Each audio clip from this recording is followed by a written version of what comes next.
یہ اعلامیہ آپ نے بھی دیکھا ہے اور ہم نے بتایا بھی ہے، کیا ایسا کوئی نقطہ آپ کو سمجھ آیا کہ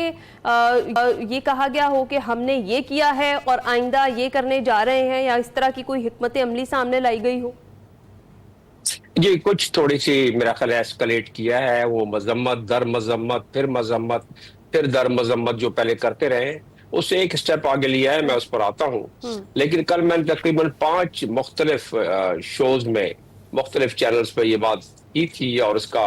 ایک تجزیہ دیا تھا کہ نہیں لگتا کہ کوئی کانکریٹ سٹیپس امپلیمنٹیبل سٹیپ وہ کوئی سامنے باہر آئے اس اجلاس سے۔ اور میرے تجزیے کا مقصد اور محور یہ تھا کہ اس سے پہلے جتنی بھی ایمرجنسی میٹنگز کال کی گئی ہیں آرٹیکل 9 او آئی سی کے چارٹر کے مطابق، اس میں بھی مذمت در مذمت ہوتی رہی ہے۔ پاکستان کی آواز بڑی بھاری بھرکم آواز تھی، یہ درست ہے۔ پاکستان کے منسٹر آف ڈیفنس انہوں نے وہی اپنے حسب روایت بالکل کوئی لگی لپٹی نہیں رکھی، کہا کہ جی یہ تو نیکسٹ باری پاکستان کی بھی آ سکتی۔ یہ میں ان کے جو کوٹ کیا، جو کوشچن پوچھا الجزیرہ نے ہمارے ڈپٹی پرائم منسٹر سے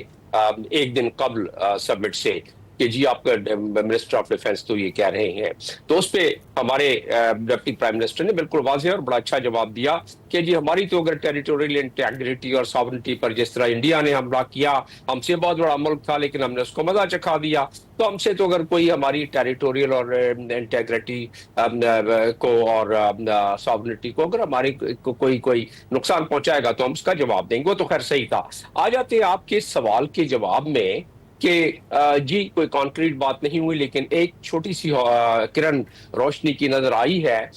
کہ جس میں جی سی سی کنٹریز نے، عرب لیگ اور جی سی سی کنٹریز نے سمٹ سے پہلے بند کمرے میں جو اجلاس کیا اور جس کی کچھ خبریں باہر آئی ہیں کہ انہوں نے یہ فیصلہ کیا کہ ہم اپنی کوئی کلیکٹیو ڈیفنس میکینزم کریں گے، اور کلیکٹیو ڈیفنس کے لیے ان کے اپنے چارٹر میں جی سی سی کے چارٹر آرٹیکل 5 میں دیا ہوا ہے کہ وہ کلیکٹیو ڈیفنس میکینزم کر سکتے ہیں، اور او آئی سی کے چارٹر کے پیراگراف 7 میں دیا ہوا ہے، او آئی سی کے چارٹر کے پیراگراف 7 میں کہ وہ کلیکٹیو ڈیفنس اور سیکیورٹی اپنا بندوبست کر سکتے ہیں، جس میں پاکستان کے پرائم منسٹر نے کہا کہ ہم ٹاسک فورس بنا سکتے ہیں۔ جی آپ سوال کر رہے تھے۔ جی ڈاکٹر صاحب،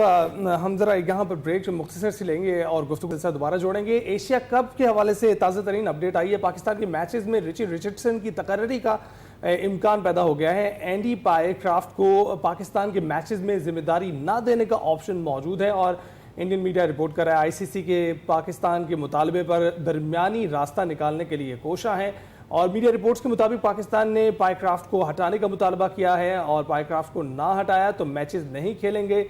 اس حوالے سے تفصیلات آپ سے شیئر کر رہے ہیں، کیونکہ یہ موقف پہلے پاکستان کی جانب سے دیا گیا تھا، اب پاکستان اس موقع پہ ڈٹ گیا ہے، اور پائے کرافٹ نے جو اقدام کیا تھا جس میں بتایا گیا تھا کہ ہینڈ شیک نہیں ہوگا دونوں کپتانوں کے مابین، اور اس سے منع کیا گیا تھا ٹاس کے دوران، اس کے بعد احتجاجاً جو ہے یہ فیصلہ لیا گیا پاکستان کی جانب سے ایشیا کپ میں کہ اب وہ کسی بھی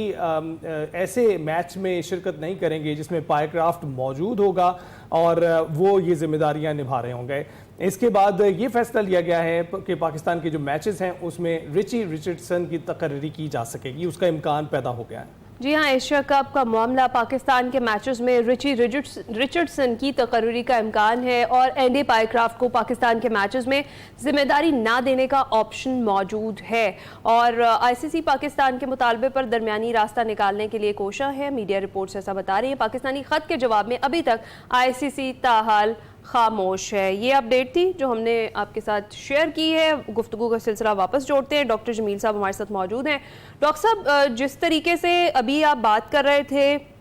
اور آپ نے ایکسپلین بھی کیا کہ پاکستان تو اپنے موقف پر ڈٹا رہا، اور پاکستان کی جانب سے جو موقف اختیار کیا گیا وہ بہترین ہے، اور جس طریقے سے وزیراعظم صاحب نے بھی کہا ہے کہ اسرائیل کو یہ جو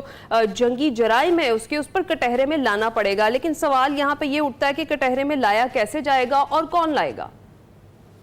دیکھیں، تمام کے تمام سربراہان انہوں نے اس دفعہ تھوڑی سی اپنے ٹون اور اپنے باڈی لینگویج میں فرق تو ڈالا ہے، یہ تو کہنا پڑے گا، تو اس سے زیادہ کچھ نہ کر سکے۔ جو بات انہوں نے اس سے زیادہ کی وہ 2 باتیں کی۔ ایک میں نے آپ کو بتا دی کہ ان کے جو جوائنٹ کمیونیکے کا